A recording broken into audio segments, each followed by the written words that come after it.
Hey, this is Psycho J from the Psycho Headache Podcast. And I got my friends at W Energy to kind of help me promote what you guys are looking for. Fuel your day with W Energy with no jitters, no crash, just pure clean focus to help you conquer anything.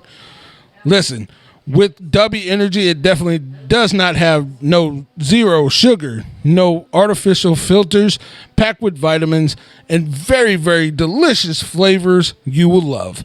Whether you're gaming, working, training, or creating, W gives you the energy and mental clarity to stay in that zone to get it done.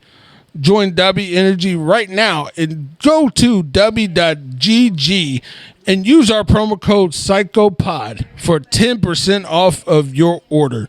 That's right. Go down right now and get W Energy right now. Mullet power. Mullet power. No, not power. It's power. Power? Power. Oh. Mullet power.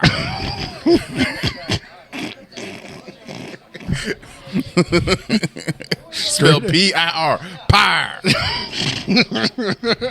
It's the power of the mullet. That was like power. I thought it was like powder. Hey, she's from Lexington, Kentucky. Of course she is. Of course she is. And she's from Kodak, Tennessee. God What? damn. Whoa, man. And she's got a. Oh my gosh. All right. It's the power of the mullet. Peekaboo? That's what you get. That's what she. Peekaboo. She really has no imagination. Welcome to another edition of the Psycho Headache Podcast. I'm your main man, Psycho J. And always with me, beside me as always, is the one and only Dave the Headache as he somewhat sings. It's called crooning. That's what it's called? Yeah, that's exactly what it's called. It's a professional term. Only professionals can use this term. So. Only professionals. Okay. Right. All right.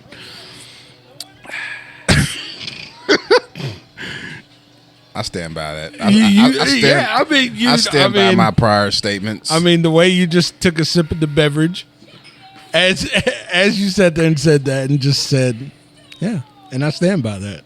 Is it weird that whenever I see like old black and white, like old actresses from that time, I feel like I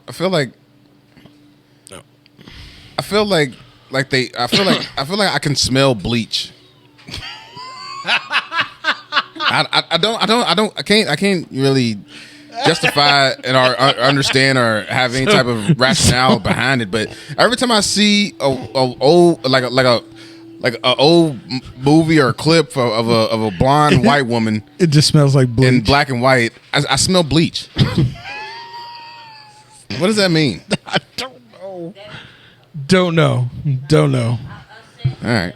Anyway, because I mean, granted, bleach was kind of created like earlier, like, you know what I'm saying, in the earlier years they've been created as bleach. What year was it? That's a good question. Maybe 1912?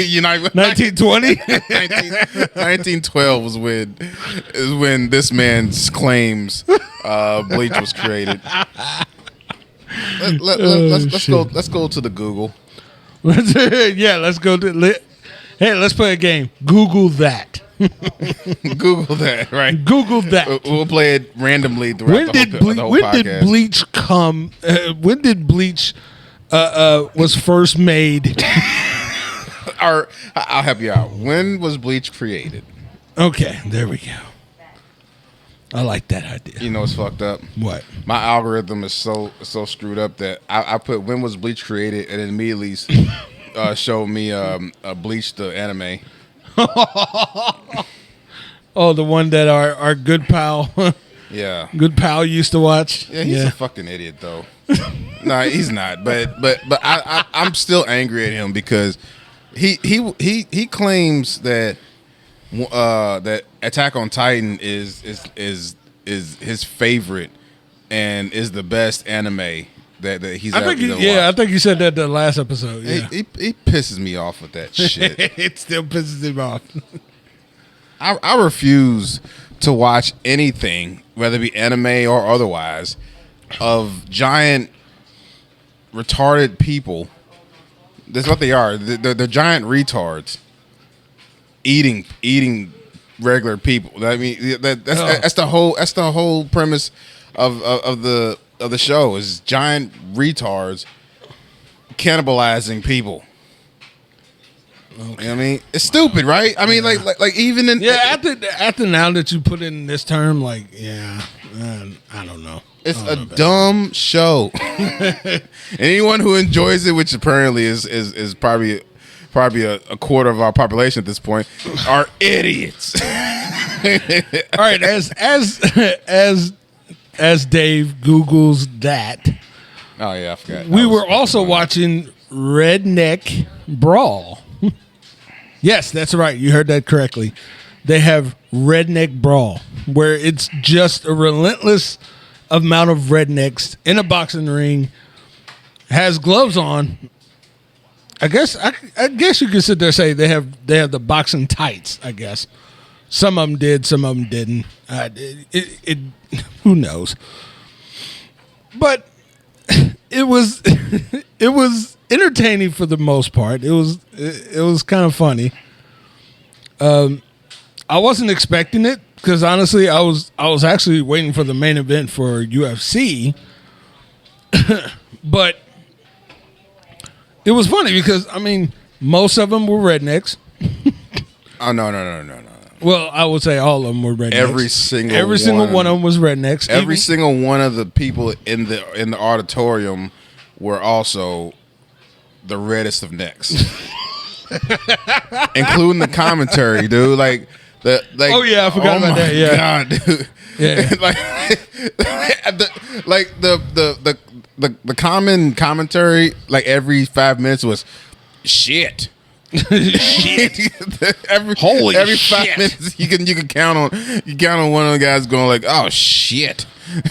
Oh shit. It's always great because like down here in the country, you know, I know a lot of people don't always live down here. I don't know. That's the dumbest way to say that. But anyways, they were in Tennessee. Right. So, but in the South, you know what I mean? Like there's certain words that you can't cut short. You know what I mean? You know what I'm saying? like, because like yeah, I think most people probably be like shit. Yeah, you know what I mean? Yeah. Or like, oh shit. No, it had some twang to it. No shit. Like they add syllables. It had some southern twang to it. We will add syllables to a word that we like down here in the South. We don't give a damn. We don't give a damn. We will elongate any word that we feel is worth putting some punctuation on. Boy, I'm gonna chew this tobacco right here and I'm gonna chew it. Right. Shit spitting in the bottle. Shit is a 3-syllable word down here, dude. Oh yeah, no, it most definitely is. She yes. it at. And then also while they were having this, I guess it was a pay-per-view, Redneck Brawl 10, I guess. Look, man, I don't know. I'm new to it, so I popped it on. I'm sitting there watching it, and of course, there's redneck women just twerking, and some of them didn't need to be there. Right. Some of them clearly had dermatology issues that really need to be addressed before they start putting their stuff on camera. But you know, to each his own. To each his own, I guess. To each his own. You know, hey, if you like that, hey, more power to you. No, actually, no. I don't wish more power to you. I think you need help. I think you need psychological and medical. Medicinal help, dude. Like you've got a problem. But anyways, I just want the best for you guys. That's all it is. Yeah, we also seen a guy blew his knee out. Dave called it. He was 7 foot 12. This guy, right? 7'12". This guy was literally 7 foot and 85 inches. Dude, tall for no reason. Thinking that he's just going. I mean, he weighed what, 4 pounds, right? If that, I think it was like 180. Right. It wasn't big at all. So what business did he have to think that he can step into a ring with no training, and actually be able to move around the ring for more than 3 minutes? That he upset, like, don't know, like some people, his friends don't care. His family and friends don't give a shit about him. All right, there's no way you would allow someone of that body type to get in the ring and think that he's going to do anything for any amount of time. What he do? He went out there and blew his freaking knee out, and of course, with it being redneck TV, they had to put a close up on it while they're resetting it. Right? Yeah. It's like, dude. And then have that idiot announcer like, that's the greatest thing I've ever seen. Oh man, he got turned on by that. Yeah, man, he had a straight up hard on for this dislocated kneecap, as he's chucking beer behind the commentary, as he's throwing back a Coors. Oh man, that was something else. Let me take a drink of my Coors. That was so cool. That was the best thing. Let's put it on replay. Let's put that on a TikTok and just let it keep playing over and over again, so everybody can see this jelly kneecap being reset from the back of this guy's leg. Yeah. back to Jesus his position. Christ, man. I mean, it was amazing. It was amazing to sit here and watch. But I was like, you know what? After a while, I was just like, all right, man. This is stupid. like at some point, reality has to kick in. You're like, wait a minute. Oh, this is dumb. This is dumb as hell. Like this is barely entertaining because they have no boxing skill whatsoever. Not zero. I mean, over windmilling like Urkel. You know what I'm saying? Hey, so one of them was like windmilling like a crazy person. Like, right? I'm like, what? Referee had to back him up. Like, oh, wait. Hey man, you're throwing it in every direction, bro. I need you to calm down. I need you to calm down, back up. Give him 50 feet. It didn't reset. It's just like just coming in hot. Yeah, man. Yeah, the ball guy was like, he was just sitting there. He was like, he was taking it for a little bit, but you could tell, like, yo, dude, he was just swinging. He's just swinging. Well, that's the thing, and it's not just about rednecks, but like just people in general who think they can just get into a boxing ring without knowing anything. You like they think, oh well, shoot, all I gotta do is throw some punches, and like you don't understand. Like and until you've been in the ring for like just a round, you don't understand how 3 minutes feels like a literal hour. Yeah. Oh yeah. Like people, a lot of people don't understand that, and you won't understand that until you experience it. You know what I mean? So to think that, oh, I'm going to get in this ring and I'm gonna box for 3 rounds with no training and it'll be entertaining, you're an idiot because it's after about 30 seconds you're gonna be windmilling and gasping for air, and everybody's gonna be like, okay, you're taking out 90% of your energy at that point. No, 90, no 100. Like you're literally trying to scrape the barrel of your dopamine, I guess, in 90 seconds. Right. Yeah, and you still got literal 3/4 of the round to go. You know what I mean? You know what I'm saying? It's not entertaining at all, dude. It's not. And then the funny thing about it was that, like, as soon as like the last like gastage of air of whatever else he had left in the tank, he just kind of just chuck it, missed. Right. You missed, not even missed like like centimeters. No, he missed by a mile. No, he was just like. It took a calendar day for him to finish that rotation.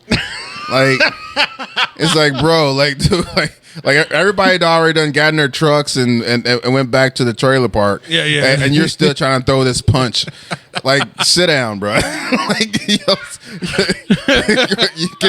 you need help, bro. I'll help you out. I'll get you. Hey, where's everybody go? Oh, everybody's back at the trailer now. Oh, really? They kicked up their feet. They're just like, well, wow, that fight was amazing. I thought I just started my punch. Yeah, you did. And, yeah, you did. That was like 5 hours ago, man. Oh God, I need to get in shape. I need to get in serious shape here. He's still there. Somebody call AR. He's still in the arena, just trying to launch. He's got his eyes closed, trying to finish it.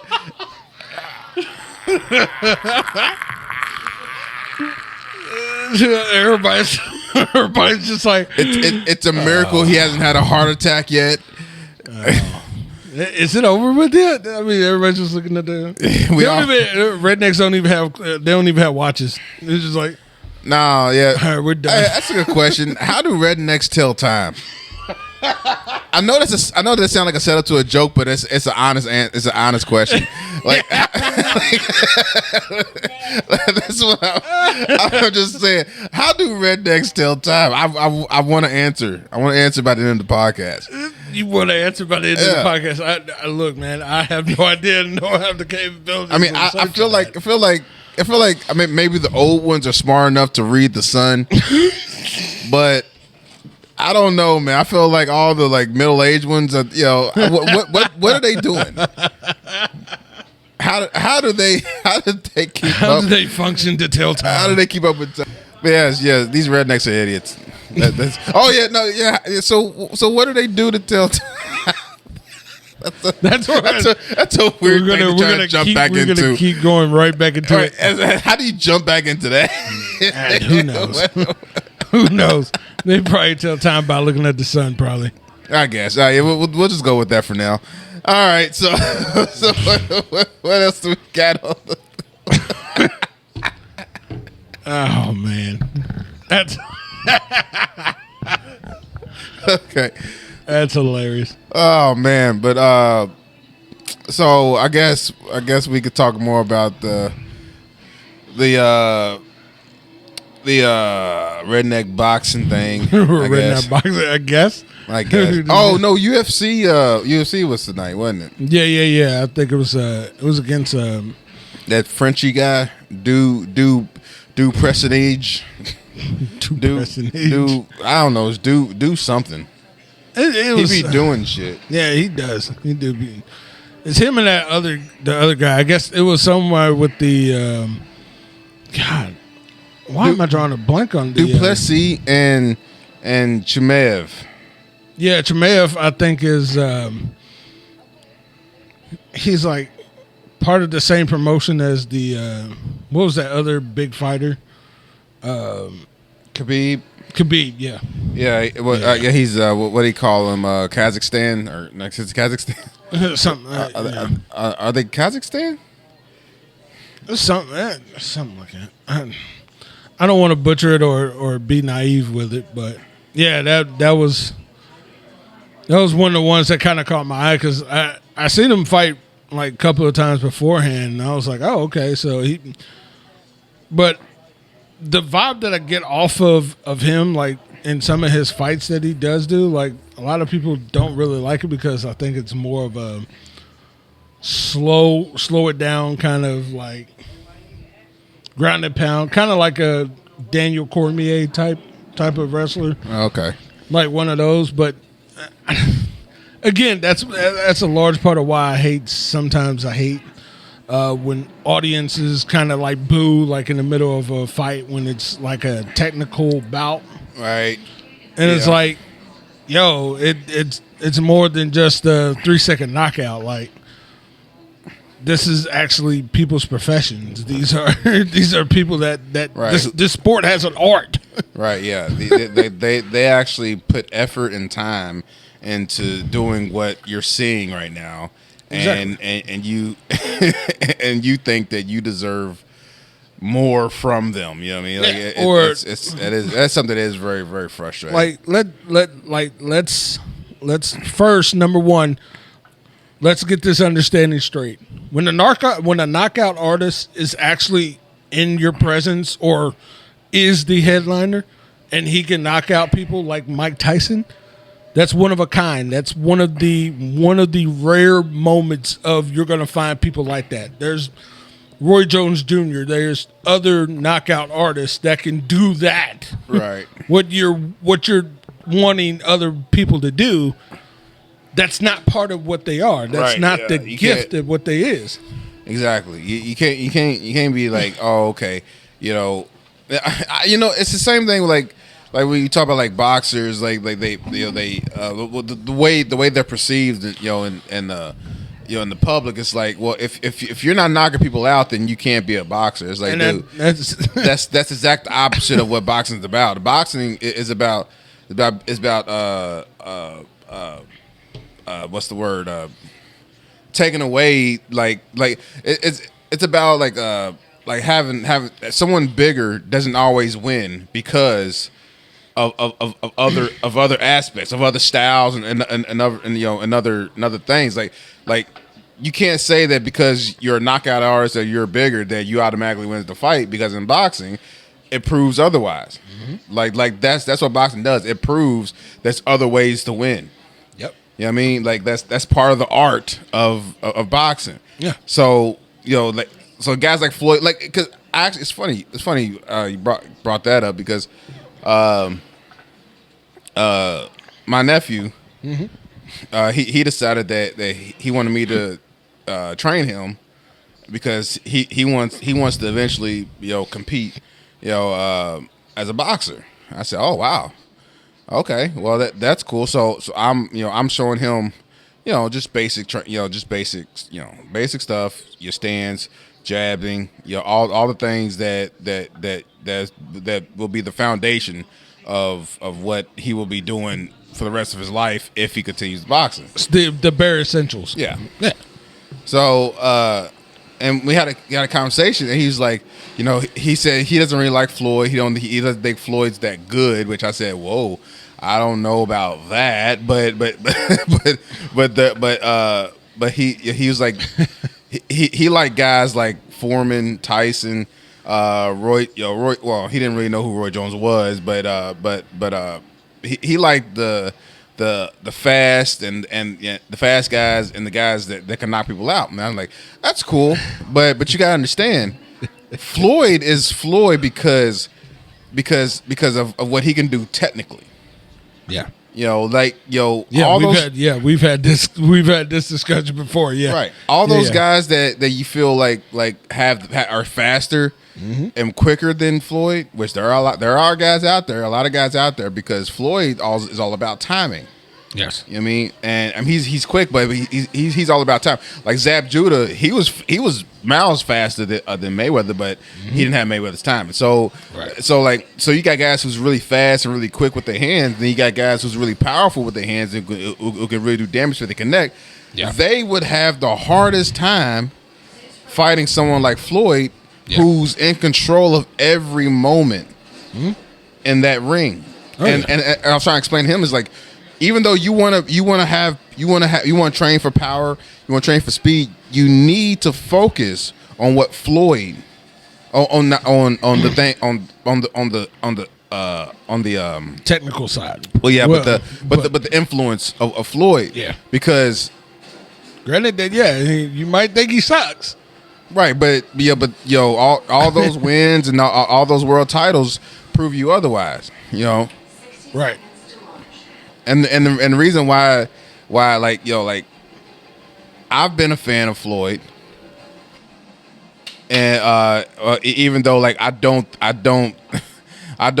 concede to the idea of him being the best of all time and all that, but but I do feel like he's definitely top 5, and the reason why I put him up there is because his technical acumen is by far the best we've seen.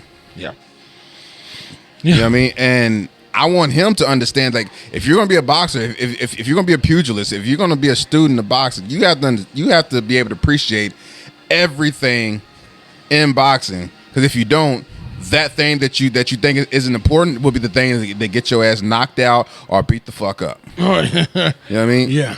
And look, man, and kudos to him, man, because it's not an easy road or easy pass to go under. Right. Because you're talking about look, man, you can't just go in there half-assing it and think that can be like a Muhammad Ali or George Foreman or any of these greats.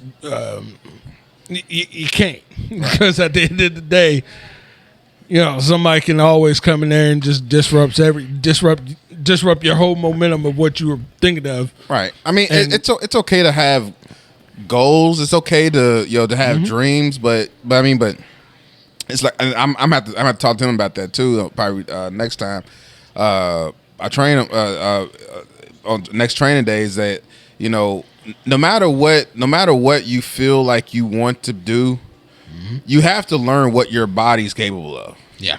Because I mean, when I was growing up, I want to be like Muhammad Ali. I mean, I love Muhammad Ali, everything he does.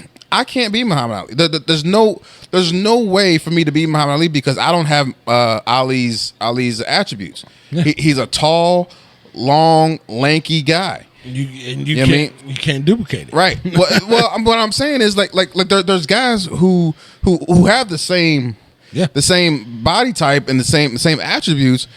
They can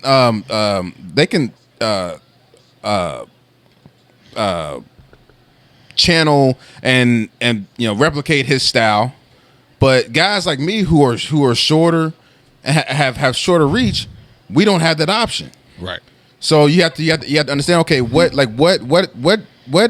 attributes do you have that you can use for your benefit? You know what I mean, against someone of a different style and a different body type. Because like Gervonta Davis, he's a perfect example of what you can do as a shorter, stockier fighter.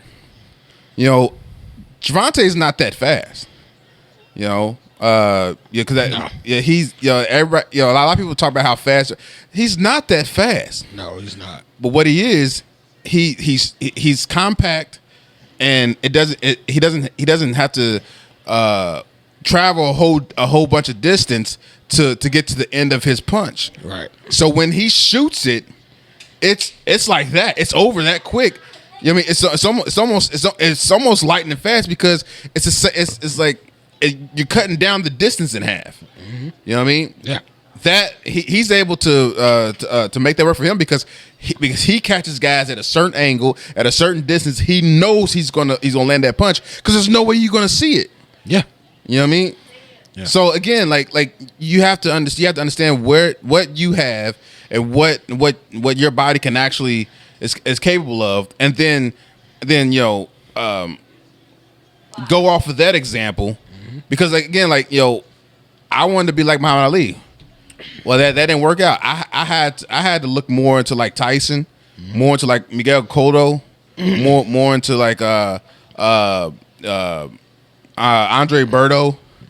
More into like Sean Porter. You know what I mean? Like these are the fighters that I had to try to replicate because that is my body type. You know what I mean? Yeah. So, and then again, what I was trying to reiterate is like you got to understand that some of these big name guys that are on the upper echelon of boxing history, right?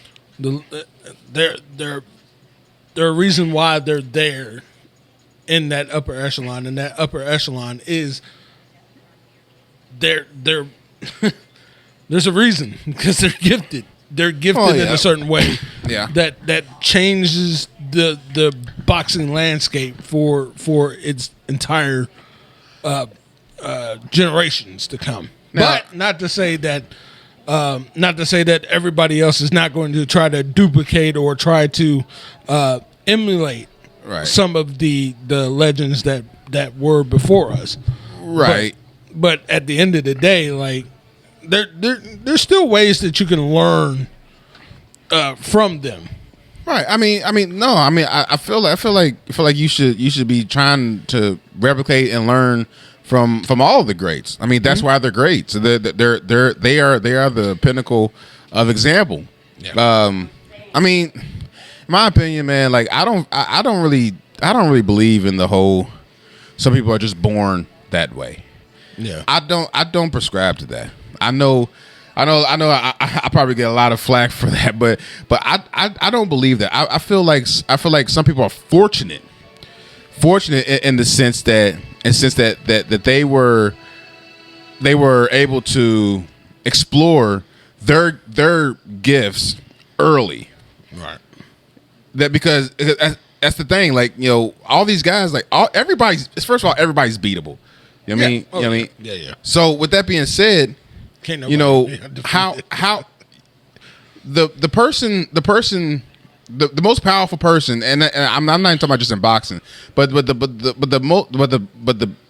biggest genius, the most powerful person is the one most like himself. Yeah.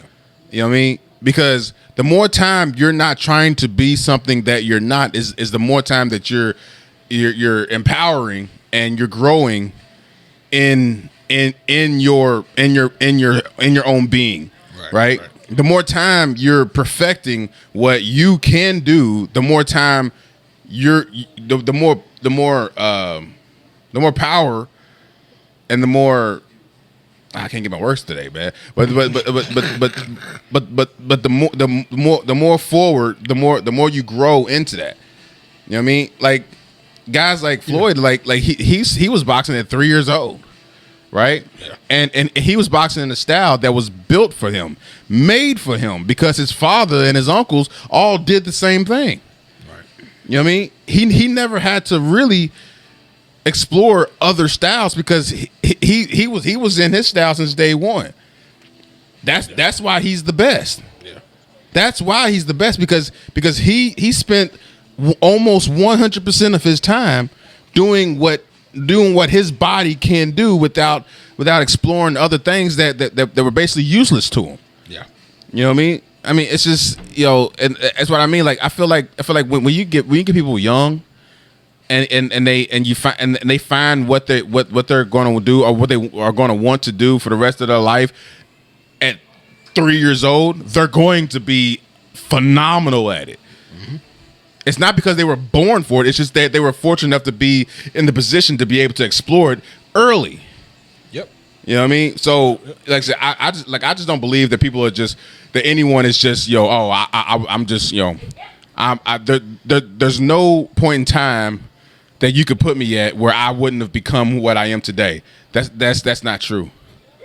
You was fortunate enough to be able to be comfortable in what you are supposed to be doing for the longest period of time. Right. And that's okay. That's great. Right. You know what I mean? But ain't nobody God. You know what I mean? Ain't nobody perfect. No. You know what I mean? Ain't nobody unbeatable. I mean, you know, it's just you if you got a chance to spend the most time, becoming yourself, then you're going to be amazing. Yeah. You know? But I mean, again, that's just my philosophy on that. I just, like I said, I know, a lot of people don't really agree with me on that point, but I mean that's what I believe. I feel like if you can get a kid. I mean, I understand that logic, but you know what I'm saying. What I was trying to get with is, God placed you on this planet for a certain thing, and if that pathway leads to where it leads to, then the gifts that He gave you was meant for that. Right. So no, yeah. Ultimately, yeah. You're right. You're right on that point. But I do get that logic as well too. that's something that kids need to be informed of and be and be taught at an early age. You know what I mean? But again, like same thing with Jeremiah. Like I think that's what pissed me off a lot with Jeremiah's deal. Is I feel like there was a lot of people that was pushing him to do something that he didn't really want to do. Right. Yeah. You know what I mean? Like, oh well, it's money. Like, okay, fuck all that money shit. If Jeremiah is doing something that he wants to do, he's going to be great at it. Yeah. Oh, yeah. And if he spends all of his time perfecting what he's made to do, he's not gonna have to worry about money and all that stuff. He's gonna be great at it. Yeah. But you know how I feel about all that shit. Yeah. Yeah. I mean, I think I hope everything, and I'm praying everything will work out well for him, and I believe it will. But I don't think that he really wants to be an engineer. Right. Yeah. That's just my own personal opinion on that. I don't feel like. I mean, okay, that's a conversation another day. But it's just that type of shit. It's like, are we going to push our kids to do what they're built to do, or are we going to push our kids to do things that society tells them that is beneficial for them? And honestly, that's why I hate the state of Kentucky, is because here's I know we're about to head into another subject, but this one I definitely wanted to tackle for sure, and it's this state. And the reason why I hate this state is because there is no when we're playing basketball, football, or baseball, or any type of other sport, I feel like you kind of devalue the person when you put him as a center and he's only 5'9". You know what I'm saying? Like, you kind of neuter the. Let's be realistic here. Like, if the NBA player, his height is supposed to be 6'2" or something. 6'2" or 6'4", right? But in high school, you place him as a power forward or center. Right. That, I mean, what type of development are you really developing if Right. you're putting him in the much lesser role than what he's supposed to be? Right. He's not going to be built to play that position, yet he's learning that position. Yeah. As if that's what he needs to be doing. Yeah, I agree with that. I agree with that. And I hate it here because it's only here, or Right. well, it might be some other places, but for here, I personally hate it because I'm not gaining anything of what I'm supposed to be learning if I'm trying to progress to if I'm progressing to a different level, like Right. college, or if I want to go overseas. You know what I'm saying? I could do overseas, but I can't really do any of that. Well, I mean, you know what the problem is? You got all these these soccer mom types, and these pussy ass dads that want to say, oh well, he should be able to do whatever he wants to do. He's 4'2", but he wants to be a wide receiver. You need to play him as a wide receiver. No, motherfucker, that's not how it works. You know what I'm saying? You're like that. That's stupid. And here's the other thing about it too, is like some of the other ones is just like, oh no, we need him. I need to put him on this. I think he's going to be really good at this, but he doesn't really excel in any of it. Right, but they don't make adjustments for that. Right? No, they just sit him on the bench because again, I feel, dude, and I know exactly what you was talking about too, because like that's why I feel like most kids, well, not most kids, a lot of kids, because everybody's different, but a lot of kids of a certain type, I just put it that way. Mm-hmm.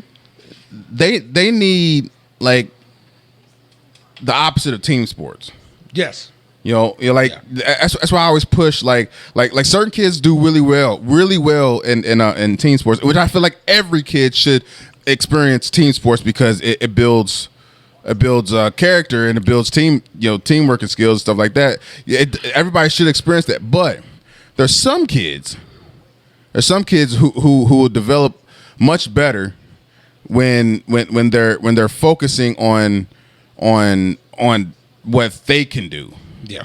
Like tennis, bowling, boxing, gymnastics, track. These are all sports that some kids are better fit for because of their mentality. Yes. You know what I mean? Yeah.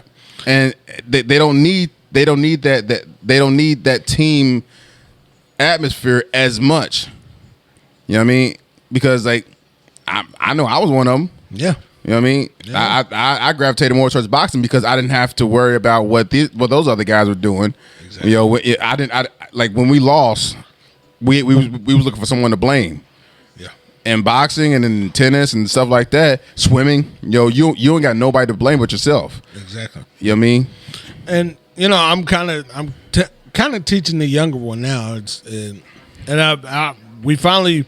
think we finally found the sport that he kind of I think he really likes, and it's bowling. Mm-hmm.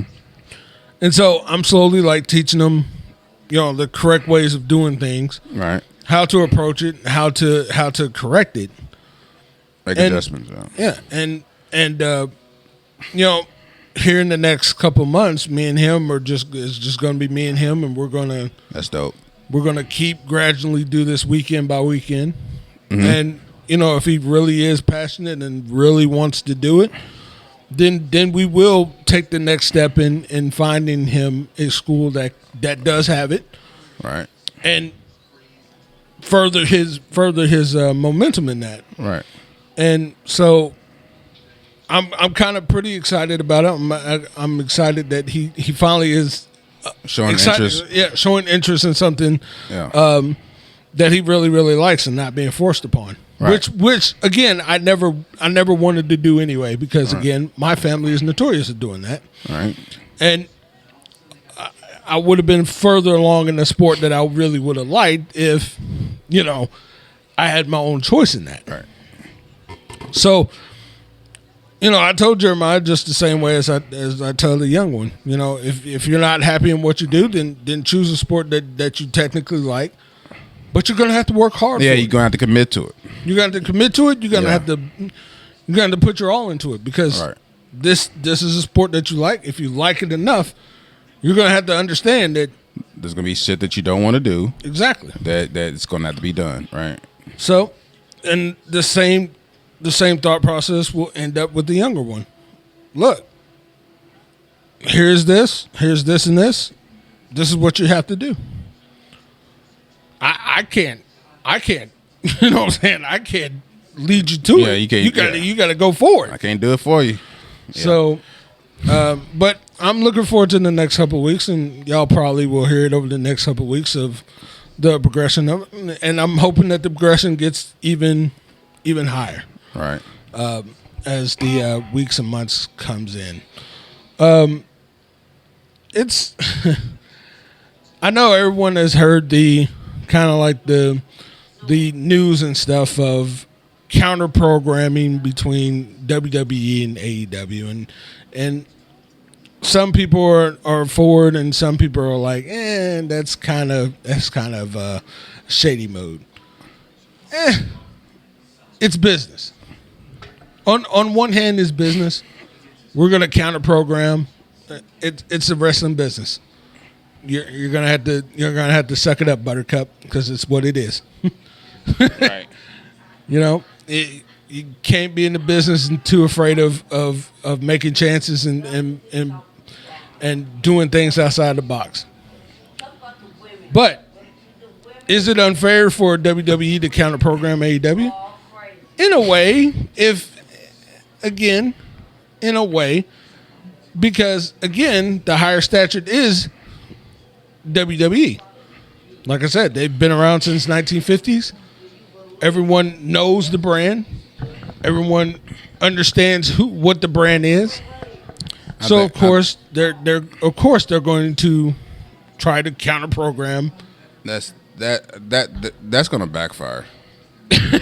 It's already backfired once before. I mean, I don't see how it came backfire because with the stagnant. I mean, well, and they picked up a little bit of momentum of WWE, but with everything's going on with with Cena leaving, and a lot of the ones that can really drive the show aren't really seem like they're doing it right now. You're gonna have the same problem that we had like maybe a year or two ago, whereas like they had these shitty fucking storylines, and if you're gonna counter program a show like AEW where they're always trying new things, when you're giving them the option in real time to turn the channel. Mm-hmm. And I feel like that's what's going to happen. It's interesting. It's going to be interesting how this is going to turn out. But again, it's I'm not surprised by it. Again, not surprised of how they're going to approach it. And look, man, this ain't new because AEW did counter programming against NXT. And so made NXT change into Tuesday nights instead of Wednesday nights, which, okay, that's fine. But now they're trying to get TNA to do from Thursday nights to Wednesday nights. Mm-hmm. I love TNA. Don't get me wrong. I love TNA.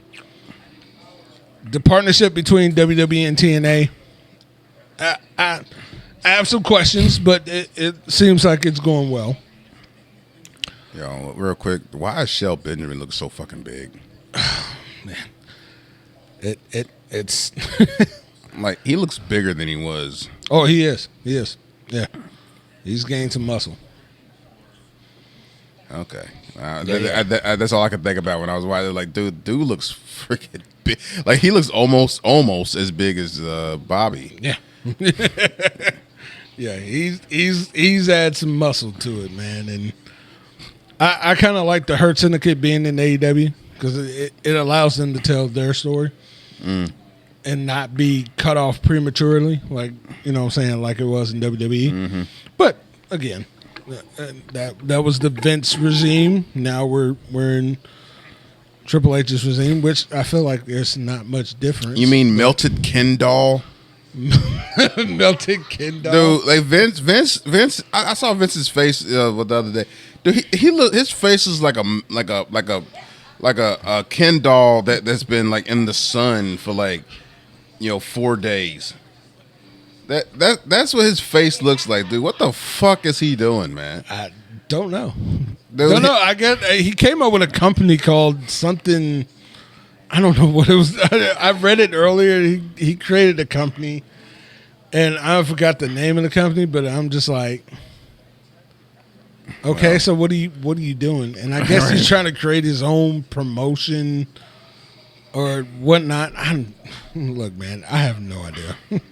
Yeah, it's a weird move that I still trying to somewhat figure out what he's doing. I don't care what he's doing, honestly. I'm just trying to figure out why did he think doing what he did to his face was a good idea. He looks like, seriously, he looks horrible. He looks like an AI generated image from 10 years ago. You know what I mean? Like 10 years ago, AI technology, AI imaged his face, and that's what it was. He looks like a character. And they plastered the face. Right. He looks like an extra. He looks like an extra character or created character from Twisted Metal. You do know in Twisted Metal, Samoa Joe plays the clown. Right. Exactly. And I know that. Yeah. Awesome, right? But yeah, right. But it's just like, what the? Because I don't like. Vince and his whole family can go suck a dick at this point because Linda McMahon, her dumb ass dude, with Trump and all that stuff, dude, like basically destroying our educational system. Yeah, she can go fucking jump off a fucking cliff, dude. Like I'm sure I wouldn't mind. I wouldn't mind, well, I ain't gonna say what I'm about to say. But it's just like, yeah, Yeah, she's an idiot. But and I'll just leave it at that. She's a fucking idiot. Her and like I feel like all of them are like going to the same plastic surgeon because they all look like they all just look like the same plastic like surgeon. lizard skinned, just weird like what do you call those big old concrete faces? Oh my! What are they called? You know what I'm talking. Yeah, you know what I'm talking about. Like it looks like somebody just threw flesh, like not grafted, just threw like liquid flesh on one of those faces, and now that's their face. Anyways, I don't have no love for the McMahons. Clearly you don't, because Jesus, man, I couldn't come up with the name, but I knew exactly what the hell you were talking about. What do you call them? Damn, them stone face. This is like sculptures. No, it's called stone face or something like that. It's like it's called stone face. They yeah, that's exactly what they look like to me. They look like flesh draped on stone faces. Stone face. After smoking a half a pound.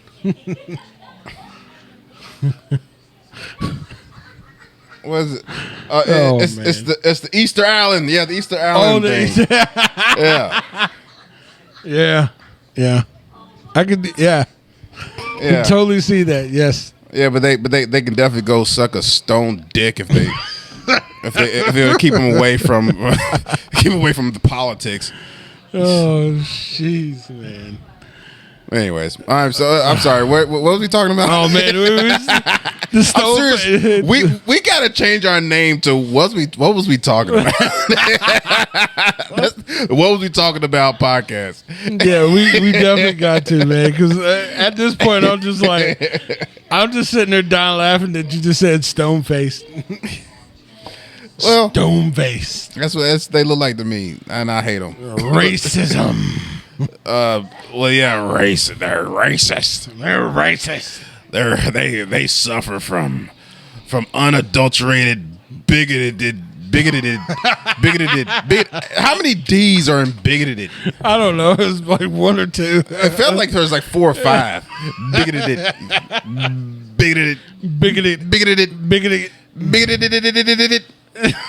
I'm sorry. We really are not on track, bro.